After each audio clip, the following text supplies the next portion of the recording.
dengan baik, saudara kalian. Oh, percaya nggak suara saya segitu? Iya. Percaya? Percaya. Tidak ada perjuangan yang sia-sia, dan tentu saja semua masih semangat, dan kita juga semangat.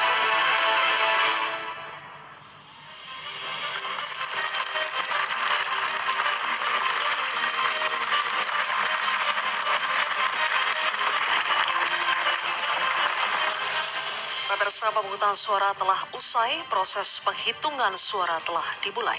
Berdasarkan hitung cepat, pemilihan presiden dan wakil presiden hanya akan berlangsung satu putaran. Namun berbagai indikasi kecurangan dalam proses pemungutan dan penghitungan suara kini beredar luas di media sosial. Berbagai elemen masyarakat menyebut kecurangan di pemilu 2024 telah terencana dan dilakukan secara masif jauh sebelum hari pencoblosan. Suara rakyat seakan dibeli dengan cara intimidasi, guyuran bantuan sosial, hingga kenaikan gaji. Benarkah pemilu kita telah ternodai dengan keculasan ambisi politik pribadi? Inilah live event spesial Indonesia Memilih, Kawal Suara Demi Demokrasi Bermartabat bersama saya, Sylvia Iskandar.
Kawal Suara Demi Demokrasi Bermartabat untuk membahasnya sudah hadir sejumlah narasumber di Grand Studio Metro TV.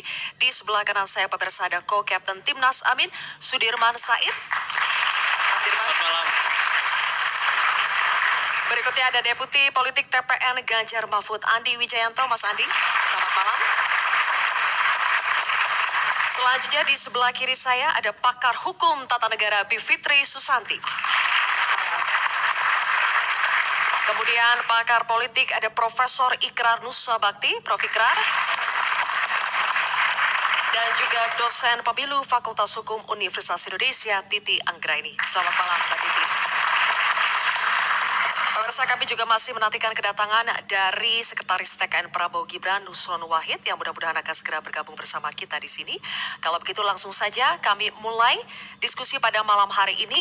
Mas Andi, saya ke Anda terlebih dahulu. Tadi kami putarkan ada pernyataan dari Mas Ganjar yang menanyakan ke wartawan, kamu percaya gak angka saya segitu? Kalau ditanya balik, Mas Ganjar percaya gak suaranya segitu? Di terakhir quick count itu 16-17%. Suara partai atau suara Suara Ganjar? Mas Ganjar. Suara Mas Ganjar. Ya, sampai hari ini kami masih mempelajari daerah-daerah yang kami sebut basis, ada di 11 provinsi. Tiba-tiba di 2024 ini tidak lagi berkarakter basis, ya. Salah satu hal yang benar-benar kami telah secara dalam di pemilu 2024, terutama untuk Pilpres ini, selain ada terutama 2 provinsi yang dimenangkan oleh Mas Anies, terutama di Aceh dan Sumatera Barat, di seluruh Indonesia kita kehilangan apa yang kami sebut biasanya wilayah basis. Dan itu selalu terjadi dari pemilu 2004, 2009, 2014, 2019. Ketika kita membuat simulasi-simulasi, skenario-skenario menghadapi pemilu, biasanya kita langsung tahu kabupaten ini, dapil ini, bahkan sampai TPS ini basis, ini yang tempur, ini yang lawan. Nah, dengan hasil quick count kemarin kami tidak bisa lagi menemukan itu, dan itu yang membuat satu pertanyaan besar, apa yang menyebabkan pergeseran suara begitu signifikan. Apakah ini normal? Apakah ada anomali-anomali yang harus kami jelaskan lebih dalam? Ada dua provinsi yang menjadi sorotan ya, Mas Andi, karena ini biasanya adalah provinsi yang menjadi basis pemilih dari PDI Perjuangan, sehingga disinyalir ini juga akan menjadi basis suara, lumbung suara untuk Ganjar Mahfud, yaitu Jawa Tengah dan juga Bali. Tapi dua-duanya menurut quick count itu dikuasai oleh Prabowo Gibran. Ada apa, Mas Andi? Analisanya apa sejauh ini? Ya, ini yang sedang kami kawal sekarang suaranya. Kami bisa melihat misalnya ada dua karakter yang beda. Karakter pertama adalah memang ada gap antara suara yang muncul di quick count secara makro dengan suara yang kemudian muncul dari tingkatan TPS yang dikumpulkan oleh saksi-saksi secara berjenjang hingga masuk ke server pusat di DPP PDI Perjuangan. Tapi juga kami melihat ada anomali-anomali di mana beberapa TPS di Bali suaranya Mas Ganjar itu nol, betul-betul tidak ada. Ya, sementara kami dengan mudah kemudian bertanya ke anak ranting di sana, masa sih pengurus PDI Perjuangan di tingkat ranting tidak memilih Mas Ganjar di Bali? Ya, Bali itu dalam strategi kami tidak menjadi wilayah yang kami tetapkan sebagai wilayah kampanye massa, karena Bali kami yakini sebagai wilayah basis kami, sehingga Bli Wayan Koster meyakinkan kami di TPN bahwa Bali itu cukup diperkuat dengan strategi canvassing door to door, dan itu benar-benar dilakukan. Ya, saya pergi ke sana sendiri untuk melihat bagaimana door to door canvassing di Bali itu benar-benar dilakukan sampai ke tingkat ranting oleh PDI Perjuangan. Jadi ketika suaranya ternyata berbanding terbalik dengan kerja kinetik yang kami lakukan, tentunya itu mengharuskan kami melakukan telaah yang lebih tajam. Ya, jadi untuk menjawab pertanyaan saya tadi, apakah Mas Ganjar sendiri juga tidak yakin suara dia itu hanya segitu? Berarti betul ya, Mas Ganjar sendiri juga terheran-heran? Ya, kira-kira terutama untuk beberapa wilayah-wilayah kunci yang selama ini menjadi andalan kami. Oke, apakah alasannya ini mungkin tidak hanya berlaku untuk 03 tapi juga untuk 01, Mas Dirman? Karena informasi yang kami dapatkan sebetulnya dari survei internal Timnas Amin sebelum pencoblosan, itu Timnas Amin memprediksi suara Amin itu sudah di kisaran 33-35%, sementara Ganjar Mahfud itu di 18%. Tapi kalau kita lihat dari hasil quick count, untuk Amin itu sekitar 24-25% sampai 26 lah ya. Untuk Ganjar Mahfud itu 16-17%. Apa yang terjadi, Mas Dirman? Apakah semua jawaban dari pertanyaan ini muaranya adalah dugaan kecurangan? Terima kasih Sylvia. Jadi pertama ingin menyampaikan salam kepada seluruh relawan dan saksi yang sedang bekerja, dan ini seperti dinyatakan Mas Anies tadi, ini belum selesai. Ini sesuatu yang masih berproses dan kita belum bisa menyimpulkan apapun. Tetapi pengantarmu tadi bahwa kecurigaan kecurangan itu di mana-mana muncul, dan hebatnya itu kan sekarang tahun ini itu berbeda dengan 5 tahun lalu. Medsos luar biasa.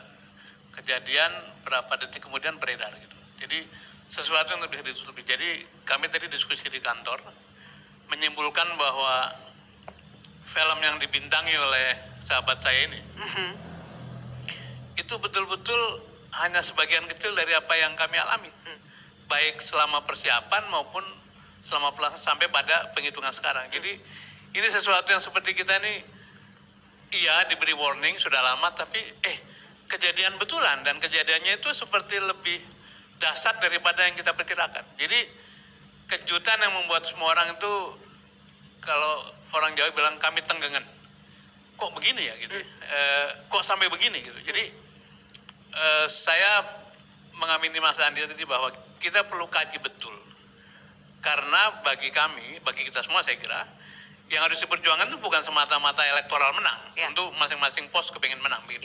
Tetapi bagaimana jaga demokrasi, jaga kepatutan bernegara. Dan dalam urusan moral dan etik sebetulnya kita sih merasa kita memenangkan karena tiba-tiba kita semua bicara soal etik dan moral. Memang elektoralnya harus kita tunggu. Tapi kembali pada analisis kita ya memang itulah yang terjadi dan kita tidak bisa katakan bahwa pemilu ini baik-baik saja. Dan menurut saya ini PR kita bersama untuk kita kaji bagaimana nanti mencari jalan keluar supaya hal seperti ini tidak menjadi faktor yang melekat pada politik kita. Baik, Gitu. oke. Berarti sekarang baik itu 01 maupun 03 sama-sama sedang bekerja untuk menginventarisasi beragam modus kecurangan yang terjadi, Mas Dirman? Betul, secara natural begitu dan tim hukum kita sedang bekerja, saksi kita sedang bekerja dan insya Allah pada waktunya mulai sore tadi kita akan terus public expose. Oke. Apa-apa yang kita temukan polanya bagaimana supaya ini menjadi bagian dari juga public education.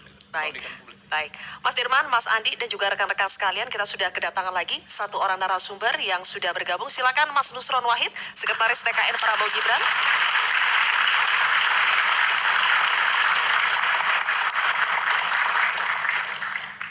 Terima kasih sudah hadir. Bang Nusron, duduk dulu ya, istirahat dulu karena baru datang. Saya akan pindah dulu ke narasumber di sebelah kiri saya. Mbak Bibip, kalau tadi Mas Dirman mengatakan kok sampai begini ya, dari film dokumenter yang Mbak Bibip bintangi, itu apakah memang sudah terprediksi sebetulnya memang akan begini hasilnya? Ya, jadi film Dirty Vote itu kan sebenarnya kalau sudah pada nonton, nggak ada hal yang benar-benar baru atau rahasia. Dan kami sudah duga ya, karena ini kan kita lagi diselimuti ketakutan. Ini sebenarnya politik ketakutan kalau bagi kami ya, masyarakat sipil. Jadi kami jaga betul semua hal yang dipaparkan di film itu adalah semua yang sudah terpublikasi.